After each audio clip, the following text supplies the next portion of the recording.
அடுத்து தாம்பரம் மாநகராட்சி குடியிருப்போர் நல உரிமை சங்கத்தினுடைய செயலாளர் சீதாராமன் அவர்கள் உரையாற்றுவார்.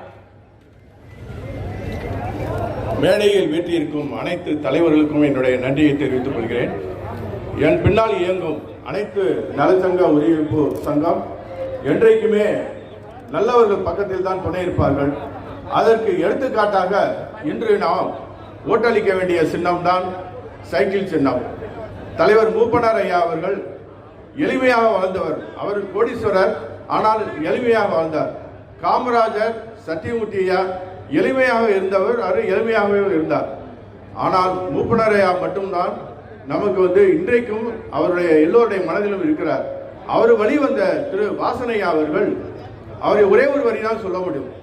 ஒரு தமிழ் மாநில காங்கிரசினுடைய தலைவர், ஒரு வட்டார தலைவர் உடம்பு முடியாமல் சென்னை ஜிஹெச்சில் இருந்தாங்க.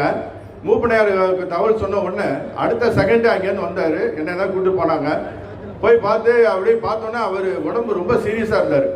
உடனே என்ன பண்ணுறாரு, ஒரு பெரிய நோட்டு பண்டில் எடுத்து தலானி கடையில் வச்சு, நீ கவலைப்படாத, நீ கண்டிப்பாக நீ ஜெயிச்சிருவ, நீ இந்த மரண போராட்டத்திலேருந்து வெற்றி அடைஞ்சிருவ, கண்டிப்பாக நீ நம்ம கட்சி பண்ணி ஆக்குவேன்னு சொன்னார். அதே மாதிரி அவர் நல்ல பூர்ணமாக குணமாகி ஒரு வட்டாரத்தினுடைய சேர்மன் ஆக்கி கொடுத்தாரு.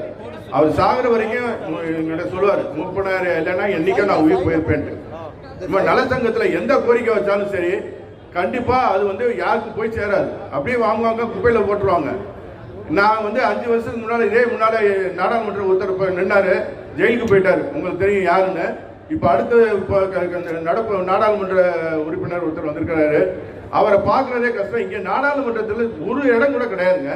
இங்கேயாவது போய் குறை சொல்லணும்னா ஒரு எல்லா இடத்துலையும் பாத்தீங்கன்னா எம்பி ஆபீஸ்னு ஒன்று இருக்கும். எங்கேயாவது நீங்க கேள்விப்பட்டீங்களா? நம்ம ஸ்ரீபெரும்புதூர்ல எங்கேயாவது எம்பி ஆபீஸ் இருக்கான்னு பாத்தீங்கன்னா கிடையாது. அதே சமயம் நம்ம வேணுகோபாலையை எளிமையின் சின்னம். ஒரு சாதாரண மனிதரை தான் பெரியாள் ஆக்குவாங்க. மோடிஜியா இருந்தாலும் சரி, வாசனையா இருந்தாலும் சரி. அதே மாதிரி நம்ம வேணுகோபாலையாவை பெரிய எம்பி ஆக்க வேண்டியது உங்க எல்லா நலச்சங்கம் இங்க வந்திருக்காங்க. என்னோட சேர்ந்து ஒரு 30 பேர் வந்திருக்காங்க. எல்லாரும் சார்பாகவும் நாங்க கேட்கிறோம், கண்டிப்பா நீங்க தான் வெற்றி அடைவீங்க. இந்த இடத்துல வெற்றி அளிப்பு கூட்டத்தில் நாங்களும் பங்கு கொள்றோம். நன்றி, வணக்கம், தேங்க்யூ.